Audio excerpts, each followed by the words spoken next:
Bonjour, bienvenue sur mon podcast créatif, moi c'est Anna, mais vous pouvez me retrouver sur les réseaux sociaux sous le pseudo Enabis, principalement sur Instagram et Ravelry. Aujourd'hui c'est le 8e épisode de mon podcast et je tenais à remercier tous les gens qui se sont abonnés puisque j'ai dépassé les 100 abonnés sur ma chaîne.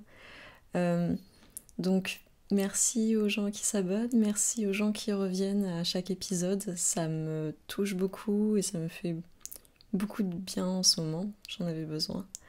Et puis bienvenue aux nouveaux qui ont la curiosité de venir s'aventurer sur ma chaîne. Aujourd'hui, pas de projet fini, mais de nouveaux en cours, ce qui explique pourquoi j'ai pas de projet fini. Et donc aujourd'hui, je vais vous parler de 6 en cours actifs. Et à la fin, je vais faire une petite section sur ma recette de chaussettes à la vanille, parce que c'est vrai que j'en parle beaucoup, et du coup j'ai eu des questions par rapport à ça. Et donc je voulais donner un petit peu plus en détail ce que je faisais, ainsi que un petit peu des ressources pour les gens qui voulaient se lancer dans le tricot de chaussettes. Du coup, 6 en cours, on a du pain sur la planche, c'est parti.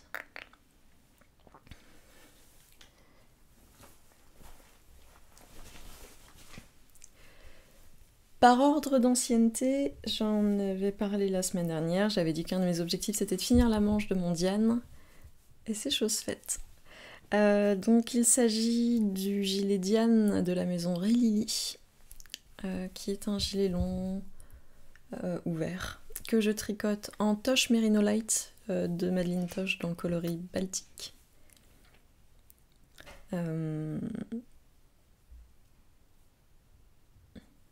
J'enregistre en ce moment avec mon colocataire présent dans l'appartement, c'est pour ça que je suis pas à l'aise du tout. Mais j'avais pas le choix. Je le tricote donc pour ma tante, que normalement, normalement c'est un modèle qui se tricote en decay, je le fais en fingering parce qu'on n'avait pas trouvé ce qui nous plaisait. Donc c'était une des modifications. Deuxième modification, c'est que je n'ai pas utilisé de rang raccourci dans le dos ni au niveau des manches parce qu'elle voulait un gilet plutôt droit. Parce que normalement le dos est beaucoup plus plongeant et les côtes au niveau des manches sont également faites en rang raccourci à un endroit pour qu'en fait les côtes descendent sur la main. J'ai donc terminé la manche que j'avais au départ commencé, alors j'en étais la semaine dernière, j'en étais là. Donc j'avais fait tout ça et donc il me restait ça à faire. En soi c'était pas énorme mais le vrai problème qu'il y a c'est que ce point texturé il prend quand même pas mal de temps. Surtout que autant je suis très nulle pour compter les rangs. Je crois qu'il faut savoir. Et autant quand on tricotait en aller-retour, c'était facile de compter parce que je savais que je faisais qu'un rang en droit normal et qu'ensuite c'était forcément du point texturé. Là, c'est pas le cas et du coup je me demande si on va le voir. Je me suis trompée ici. Est-ce qu'on le voit à la caméra? Oui, il faut le savoir. J'ai fait 4 rangs au lieu de 3. Ça se voit pas trop. Et donc je tricotais ma manche sur mes Chiaigou 30 cm. Mais du coup j'avais un problème parce que autant au départ ça allait quand même parce qu'il y avait quand même pas mal de... La manche était quand même assez large. Mais comme c'est des aiguilles qui sont pas extrêmement pointues au bout, j'avais du mal à faire mon point texturé. Et donc il y a un moment où ça m'a saoulée, je me suis dit tant pis je reprends mes aya et je le fais en Magic Loop. Et donc j'ai fait ça en une après-midi. Donc au final ça se fait bien. Et franchement j'aurais pu commencer l'autre manche. Mais vous savez sur ces gilets comme ça, l'emmanchure fait tellement immense.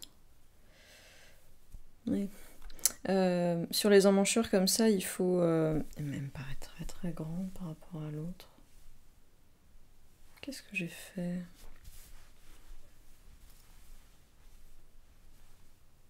Bah oui, elle est beaucoup plus grande. Bon, il va falloir que je vois ça parce que j'ai genre 3 cm en trop sur mon emmanchure. Bien. Ah, peut-être que ça va se tenir mieux une fois que les... Elle est immense cette emmanchure. Bon. pas le sujet de ce podcast. Qu'est-ce que je disais? Que les emmancheurs comme ça, il faut faire plein de rangs raccourcis, il faut vraiment se tenir au patron, cocher tout. Et là, j'avais pas envie de faire ça, donc j'ai pas commencé la deuxième manche, mais j'espère bien la faire dans la semaine. Parce que c'est le dernier truc pour finir mon Diane, donc ça serait quand même bien, parce que je l'ai commencé il y a un petit moment, quand même. Je suis désolée, il y a une fibre qui me gratte le nez. Voilà pour mon Diane. Mon deuxième projet en cours, c'est le Tecumseh de Boylan Networks, donc Kathleen Hunter. Voilà, que je tricote en Amelia de Ovelia Negra, dans les coloris 9 pour le gris, 3 pour le rouge et 34 pour le jaune. Donc c'est une laine fingering, alors que c'est un pull qui se tricote en diquet encore une fois.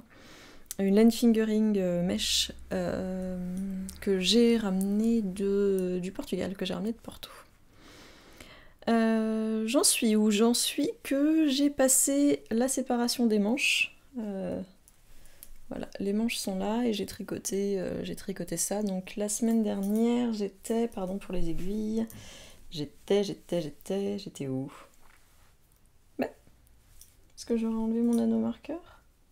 Non. La semaine dernière, je commençais tout juste la deuxième section de jacquard.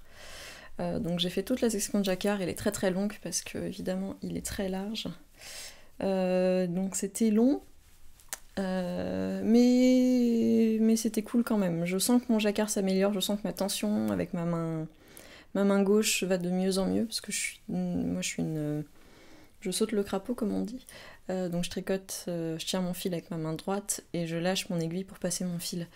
Mais quand je tricote du jacquard, je continue à sauter avec ma main droite, je confonds ma droite et ma gauche, donc c'est pas facile pour moi comme exercice. Je continue à sauter avec ma droite, mais avec ma gauche, j'arrive à tenir le fil de façon à ce que mon aiguille puisse venir chercher le fil. Pour le moment, c'est comme ça que je fonctionne. Je sais pas si à terme j'aimerais passer complètement en continental, du coup, donc uniquement sur la main gauche. Pour le moment, c'est pas dans les plans. Je commence à avoir un petit peu... Alors oui, premier truc bizarre, je sais pas si ça va bien se voir à la caméra, mais donc là du coup, on est d'accord que...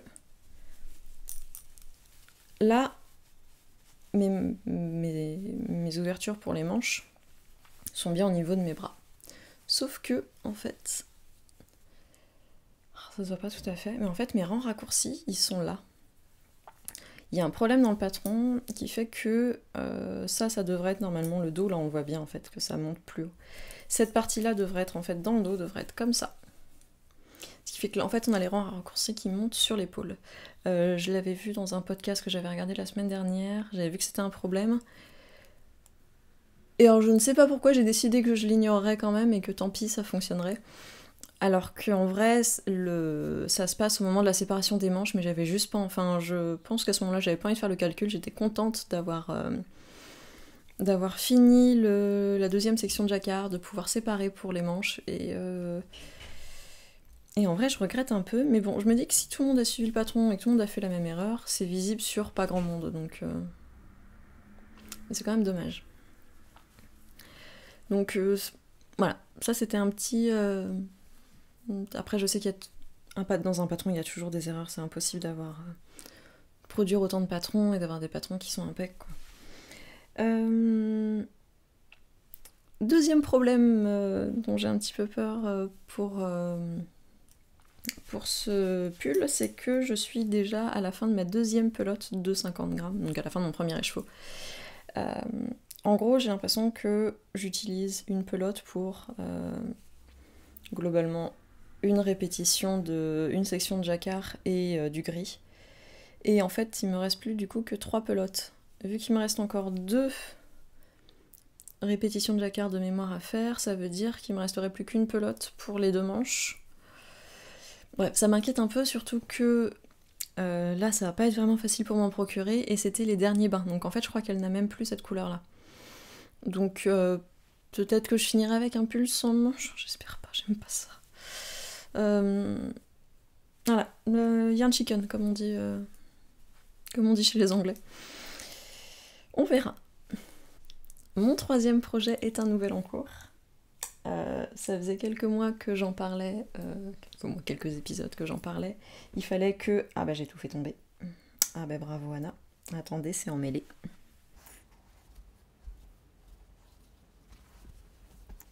Ça m'apprendra à avoir autant d'en cours. Qu'est-ce que je disais ? C'est un projet dont je parlais depuis un moment parce qu'il fallait que je teigne et que je reteigne la laine parce que j'avais un problème avec mon marron. J'ai donc commencé et bien avancé mon Zweig.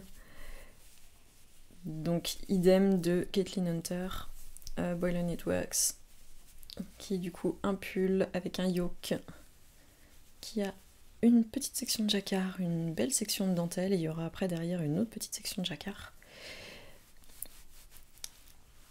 Et ensuite, sur le corps, il y a également des points texturés, parce qu'apparemment j'adore ça en ce moment.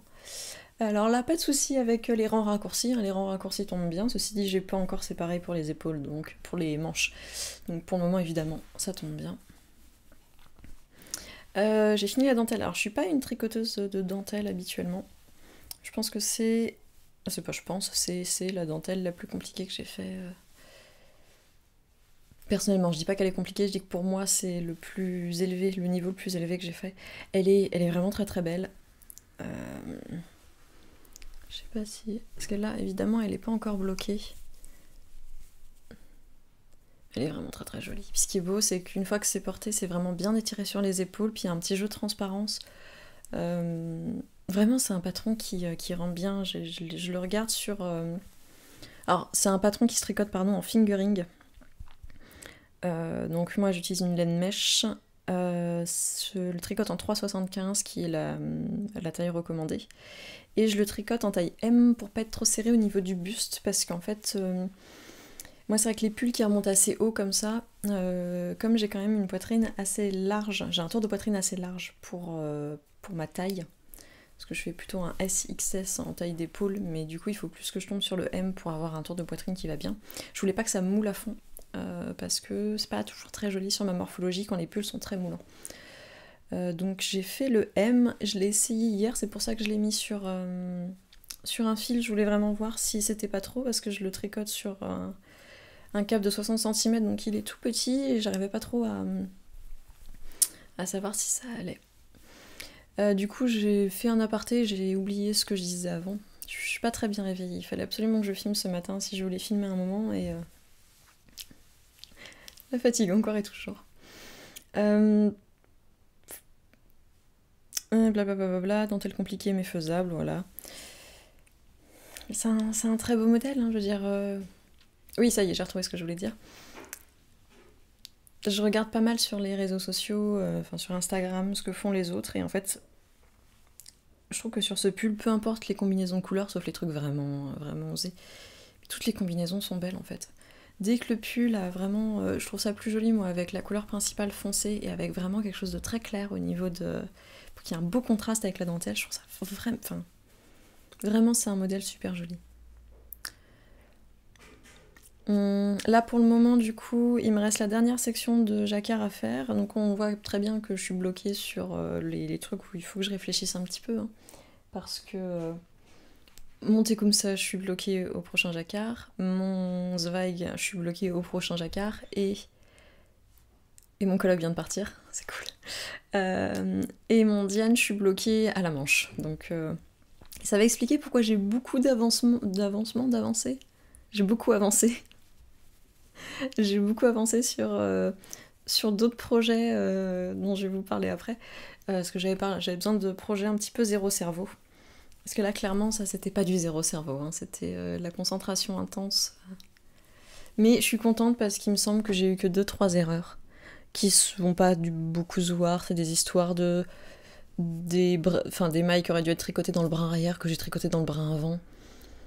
En vrai, je suis obligée de faire ça parce que j'ai mon micro et je veux pas que le fil touche le micro. Bref, j'en suis amoureuse, je suis très très très pressée de le terminer. Le seul problème que j'ai, c'est que, du coup, comme je le tricote en 3,75, j'utilise mon kit interchangeable. Et mon câble, j'ai qu'une longueur de câble à chaque fois, évidemment. Et mon câble de 80 cm est déjà pris par mon Tecumseh, parce que le 100 ne tenait plus, maintenant que j'ai séparé. Et du coup, là, je suis bloquée sur un câble de 60 cm. Et pour le jacquard, je sais pas trop si je vais réussir à... Parce que je change pas de taille d'aiguille pour mon jacquard sur celui-ci. Et j'ai pas envie de le rater. On verra. On va maintenant passer à la section chaussettes, parce que j'en ai plusieurs. J'ai mon projet, mon tricot sac à main. Et alors attention, j'ai fait une avancée de fou en une semaine. Voilà, j'ai fait que ça. J'ai fait que ça, mais j'ai des raisons. Non, c'est vrai que j'ai pas fait grand chose parce que j'ai commencé un autre projet avec une laine qui m'enthousiasme un peu plus. Une laine... Vous allez voir pourquoi. Et en plus, c'est des chaussettes qui sont pas pour moi, donc les autres, donc ça me motive de les faire pour quelqu'un. C'est bizarre. Mais donc, mes chaussettes à la vanille, dont je parle, la recette dont je parlerai un petit peu plus tard dans le podcast, que je tricote en 2,25 dans la Goumi 50 de Bergère de France, l'imprimé rouge avec un coloris contrastant inconnu. C'est globalement tout ce que j'ai à dire là-dessus. C'est vrai que j'ai pas beaucoup avancé, mais je voulais quand même en parler.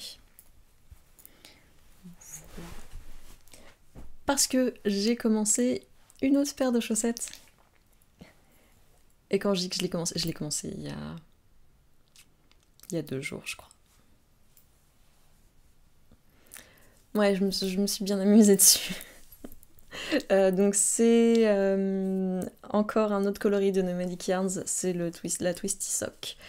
Et c'est la couleur The Burrow, qui est en fait une référence à Harry Potter que je n'avais absolument pas. Apparemment, The Burrow, c'est la maison des Weasley. C'est le nom qui est donné, apparemment. J'ai lu les Harry Potter, j'ai vu les films, mais je suis vraiment pas une fan hardcore. Mais voilà. Je l'avais commandé parce que...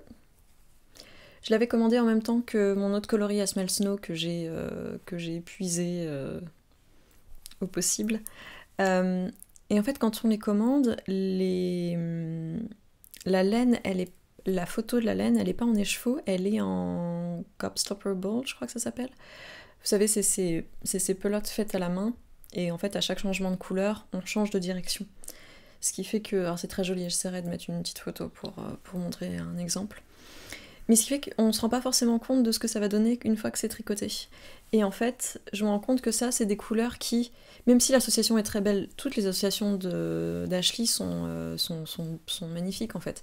Mais c'était trop chaud pour moi, et en fait, je l'avais jamais commencé parce que je me disais que pour moi, ça m'irait pas. Et ma maman, enfin que ça me plairait pas en tout cas, et ma maman est venue me rendre visite la semaine dernière, et puis donc alors je lui ai montré toutes mes laines, tous mes machins, tous mes projets. Et puis on parlait de chaussettes, et elle me disait « Ah ouais, tu m'as fait beaucoup de chaussettes. » Enfin, elle a pas réclamé. On parlait chaussettes longues, chaussettes courtes, et puis il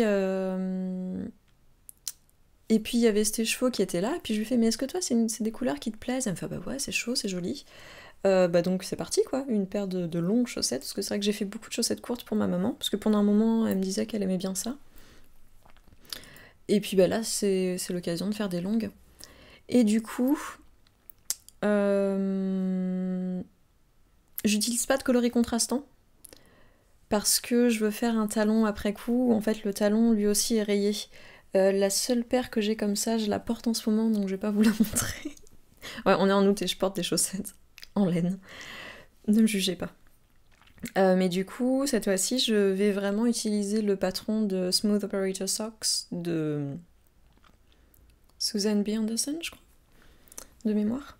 Alors, je le suis pas exactement non plus à la lettre, parce que en fait, elle recommande de commencer par le haut.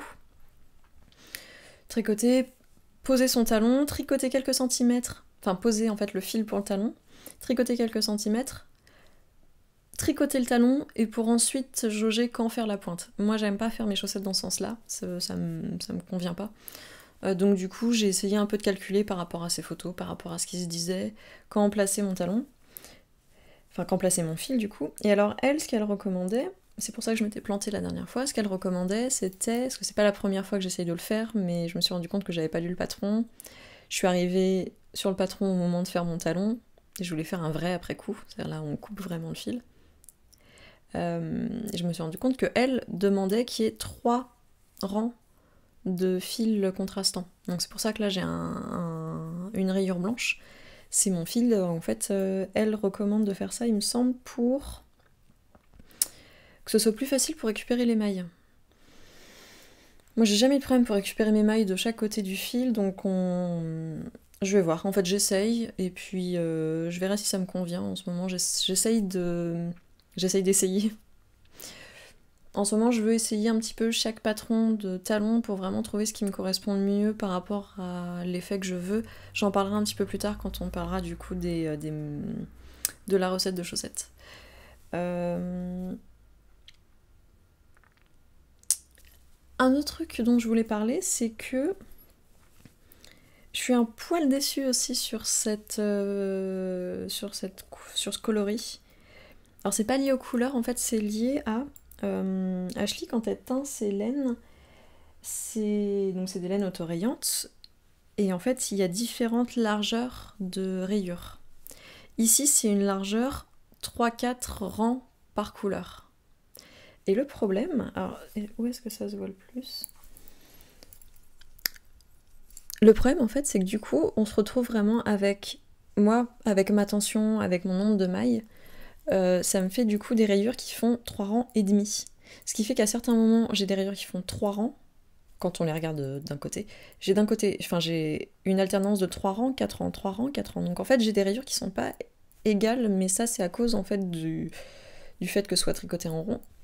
Mais j'ai pris cette autre paire à côté. Là, on voit bien que là, c'est extrêmement régulier. J'ai vraiment mes 5 à 6. Mais je trouve que c'est... Je suis un peu déçue, donc maintenant je vais faire attention quand je vais commander chez elle de bien prendre en fait que des rayures plus larges, parce que là je trouve que ça fait moins régulier. Après, je veux dire, je viens pinailler alors que je suis incapable de teindre de l'autorayant parce que c'est une préparation dont on n'a même pas idée en fait. Donc je viens pinailler pour un truc qui est stupide, mais esthétiquement en fait je préfère les rayures plus grosses et plus régulières du coup.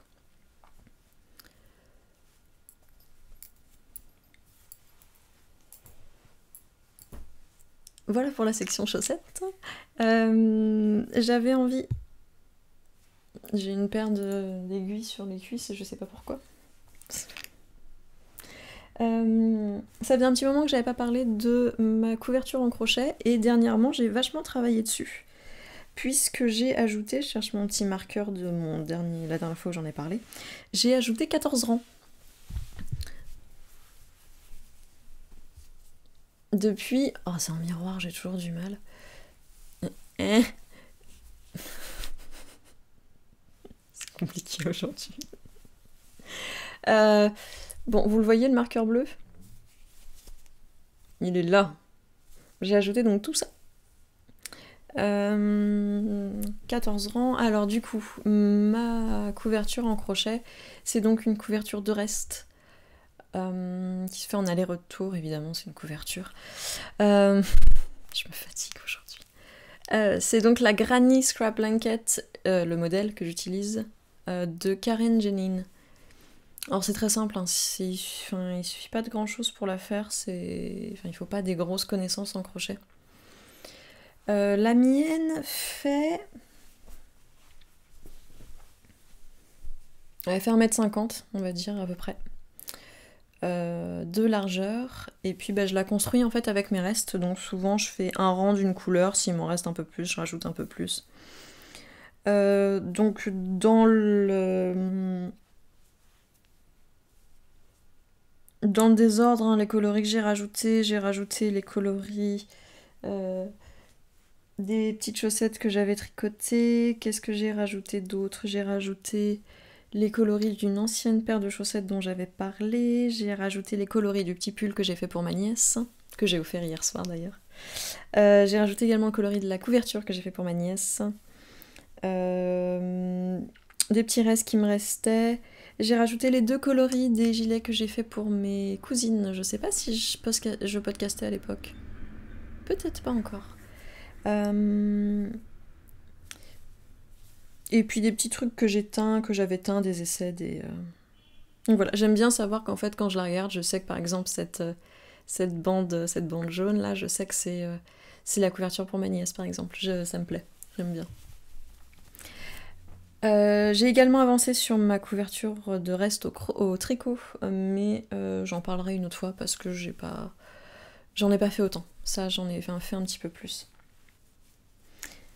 Voilà, c'est tout le tricot que j'ai fait cette semaine. Et puis j'aime bien quand elle se plie comme ça là.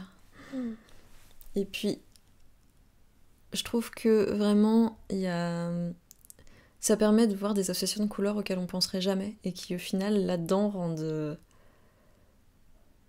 rendent quelque chose. C'est kitschouille à fond, mais c'est aussi le but en fait. Bref.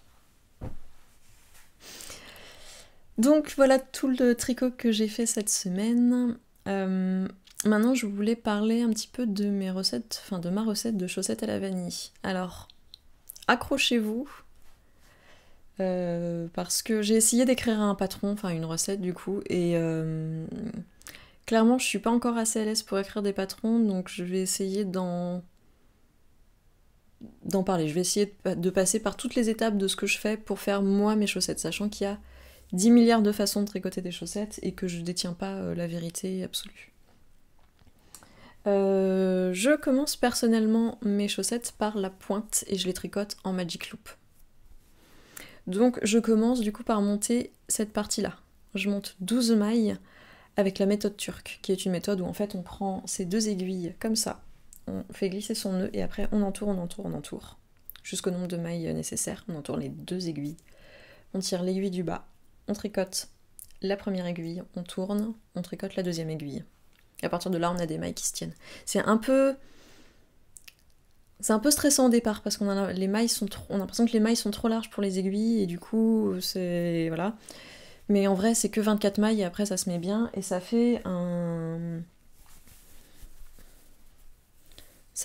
montage qui est joli quoi. Donc je fais ça pour monter mes mailles pour ma pointe. Ensuite, ma pointe, je la tricote en alternant un rang de tricot en droit normal, un rang avec des augmentations. Mes augmentations, c'est j'augmente la première et la dernière maille de chaque aiguille, donc de mon aiguille 1 et de mon aiguille 2. Et c'est une augmentation où je tricote le brin avant de la maille et ensuite le brin arrière de la même maille. J'ai essayé en faisant d'autres types d'augmentations et en fait souvent c'était pas ce que je préfère. Enfin voilà, c'est ma méthode préférée. Ça, je le fais donc en alternant un rang d'augmentation, un tour d'augmentation, un tour normal. J'augmente jusqu'à avoir 32 mailles sur chaque aiguille, donc 64 mailles au total. Ensuite, je tricote normalement jusqu'à l'endroit où je veux poser mon talon. Donc cet endroit-là, il dépend du talon que vous allez faire. Si souvent je fais quand même des talons après coup, c'est genre 4-5 cm avant la longueur du pied total. 4-5 cm de moins que la longueur du pied total. Et donc après, on peut un peu insérer le talon qu'on veut. Donc par exemple, vous pouvez avoir les talons après coup et les vrais talons après coup. Donc le talon après coup normal, c'est un talon où, quand vous serez arrivé à ce moment-là, vous allez tricoter juste un rang avec un fil contrastant. Vous refaites pas... Donc du coup, vous allez avoir vos mailles... Balabalabop. Encore une fois, hein, la gauche et la droite, c'est compliqué. Vous allez avoir vos mailles sur l'aiguille droite, mais votre fil principal, votre fil de travail, va pas être du bon côté. Donc il faut faire repasser les mailles sur son aiguille gauche pour pouvoir reprendre. Et après, vous continuez à tricoter, et ensuite ce fil-là, il servira de guide pour récupérer vos mailles à la fin de votre chaussette. Vos mailles en dessous du fil, au-dessus du fil. On coupe le fil contrastant, on l'enlève, enfin on coupe pas, n'importe quoi, on l'enlève. Et du coup, on a un trou pour tricoter son talon. Ça, c'est le talon après coup. Après, vous avez le vrai après coup, où en fait, vous ne mettez pas de fil. Donc vous tricotez votre tube jusqu'en haut. Et après, vous venez récupérer, en fait, vous décidez d'un rang, et vous venez récupérer les mailles en dessous ce rang et au-dessus ce rang, et là vous coupez vraiment votre tricot. Kirby Werby, donc c'est un patron en anglais, mais Kirby Werby a un très bon tutoriel, moi j'utilise que ça d'ailleurs, un tutoriel vidéo en plus, donc on voit bien. Elle montre les mailles qu'il faut reprendre, il est plutôt bien fait. Il est un petit peu long, mais il est plutôt bien fait. Donc ça, c'est les talons qui se font après. On a les talons en rang raccourci, de type Fish Lip Kiss Heel, qui est le plus connu, qui a un patron à 1€, et qui vaut vraiment le coup. Par exemple, c'est... J'aurais dû mieux me préparer. J'arrive pas à croire que j'en ai pas là.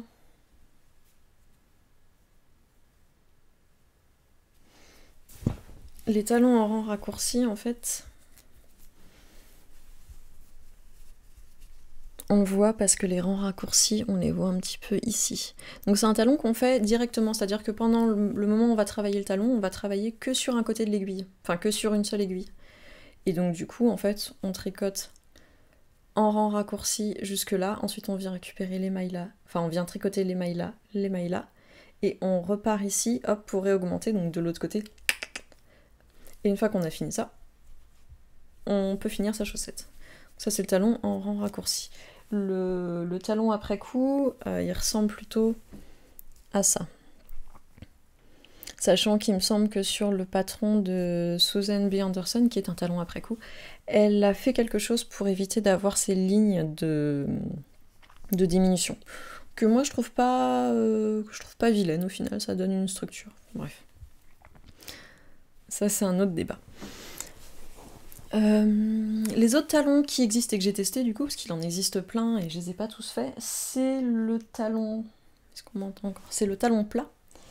Je vais essayer de voir, on va peut-être mieux le voir ici. Du coup, en fait, non, c'est pas un bon exemple. Je vais trouver. Bah, ce sera ça. Que je la prenne dans le bon sens, voilà. Le talon plat, il se prépare un petit peu en amont parce qu'on fait une augmentation encore au niveau du pied. Là, on va voir en fait que tout ce triangle-là, c'est de l'augmentation en fait. Ce qui fait que c'est un talon aussi en 3 parties, puisqu'on fait de l'augmentation du gousset. On fait le bombé du talon en bas, donc avec des rangs raccourcis. Et après, on fait, j'ai pas tous les termes, hein. On fait le dos du talon, le plat du talon, j'imagine. Là, il est fait avec un point particulier pour renforcer, mais on peut le faire un petit peu comme on veut, ça dépend du patron.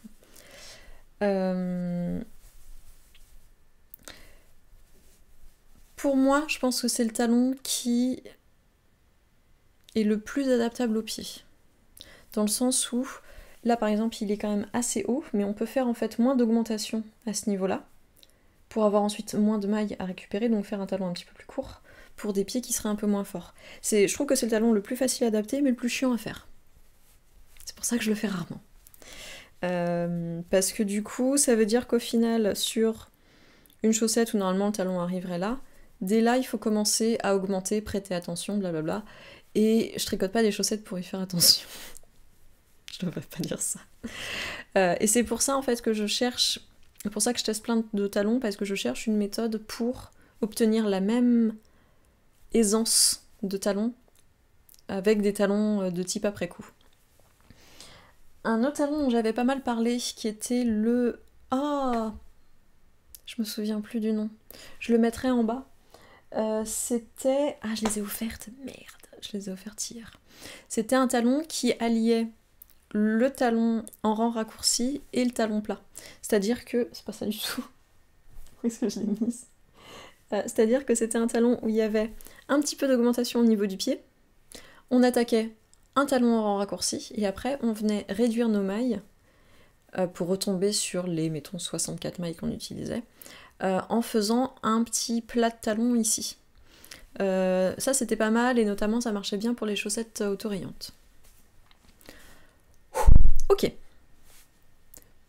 Maintenant qu'on a choisi le talon qu'on allait faire ou qu'on a fait son talon, on peut continuer sur la tige. Donc, moi ce que j'appelle la tige, c'est probablement pas le bon terme, mais en gros, la partie qui est au niveau du mollet.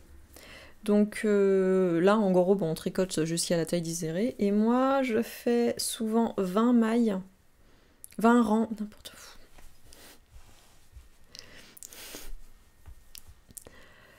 Personnellement, j'aime bien faire des côtes 1 sur 1, 1 sur 1.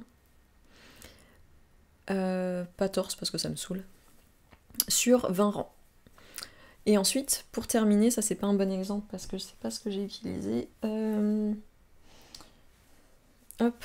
Pour terminer, j'utilise un rabattage élastique. Je ne connais pas le nom de ce rabattage élastique, mais il me semble que c'est le classique, c'est-à-dire c'est celui où on tricote deux mailles et on vient les tricoter ensemble. Et je rabats en suivant mon alternance endroit-envers.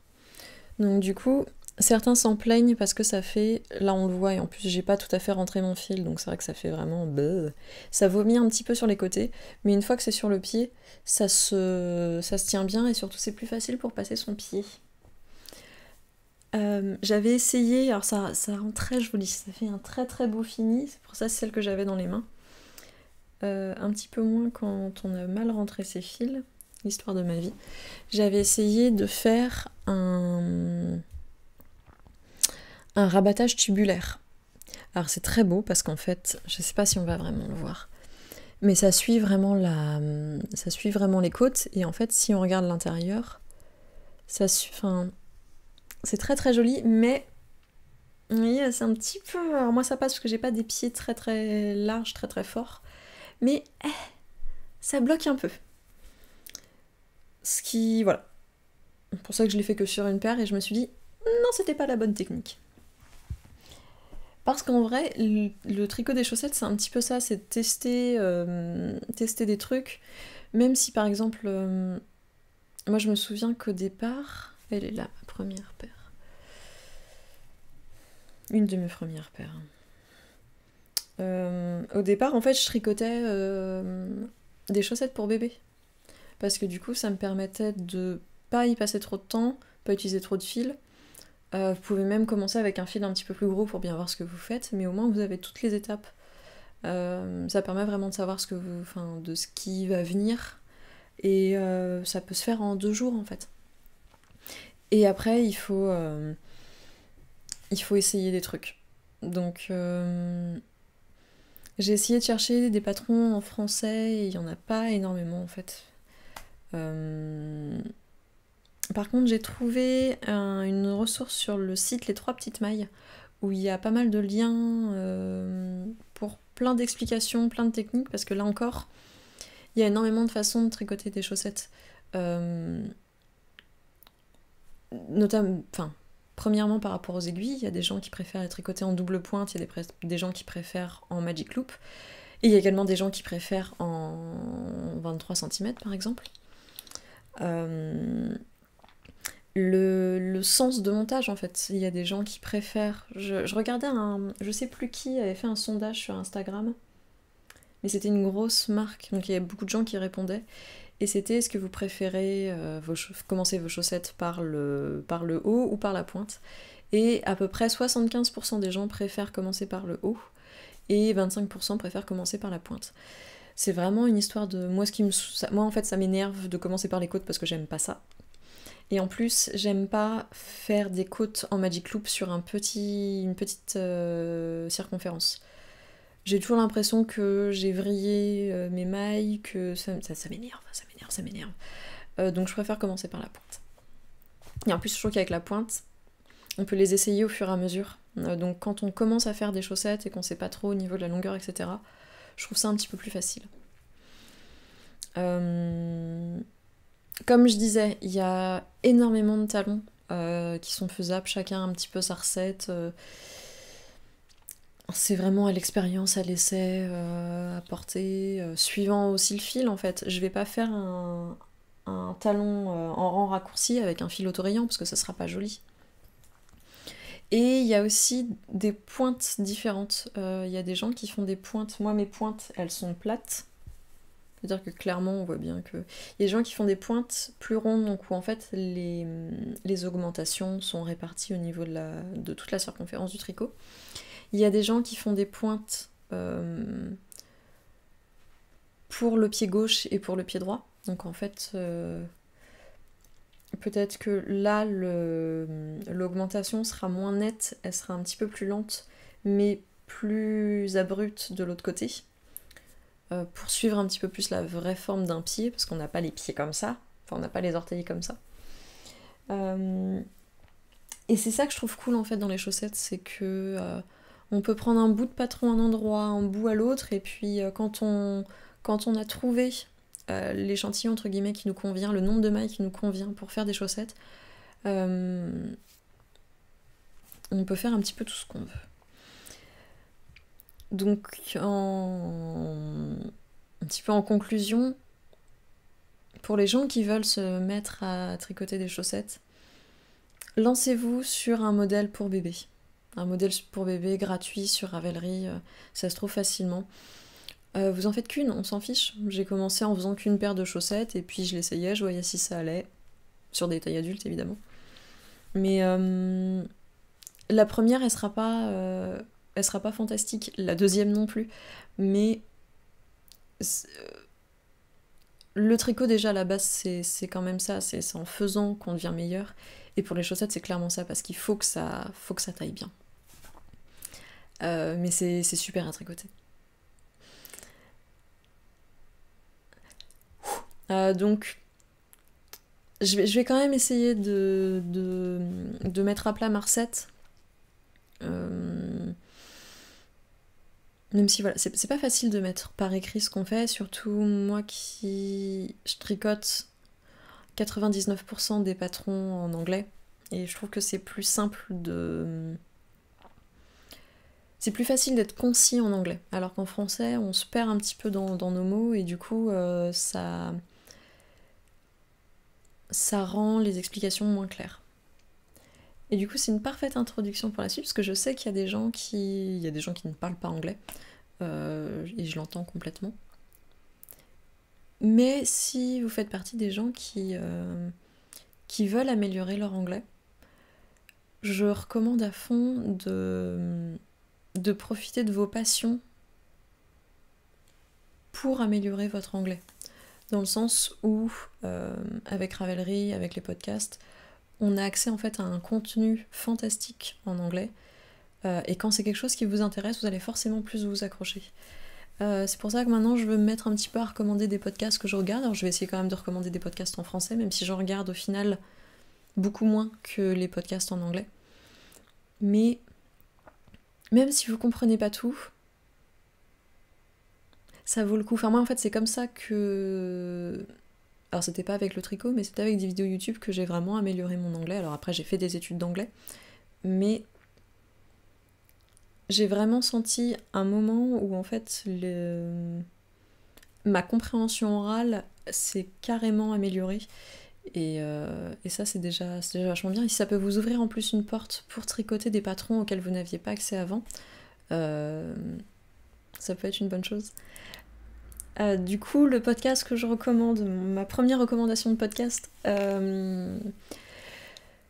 ça va être le podcast de Woolenvine, le Yarngasm.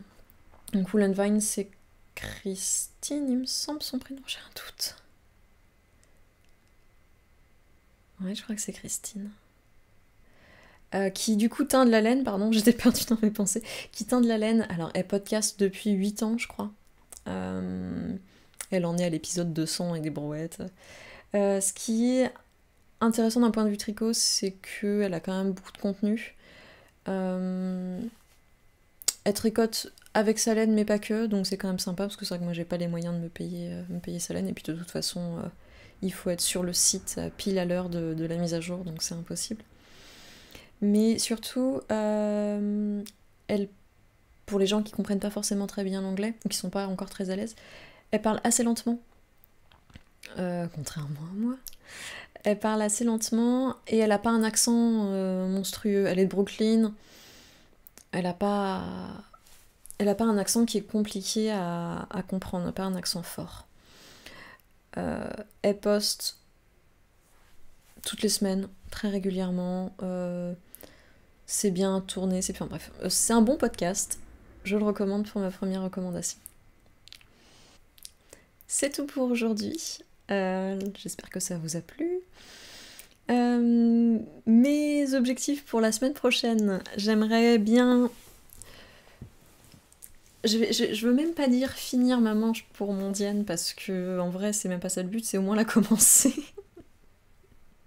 J'aime pas les rangs raccourcis sur les épaules. Il y a un moment où ça va me prendre et puis je vais le faire et en une après-midi ce sera réglé.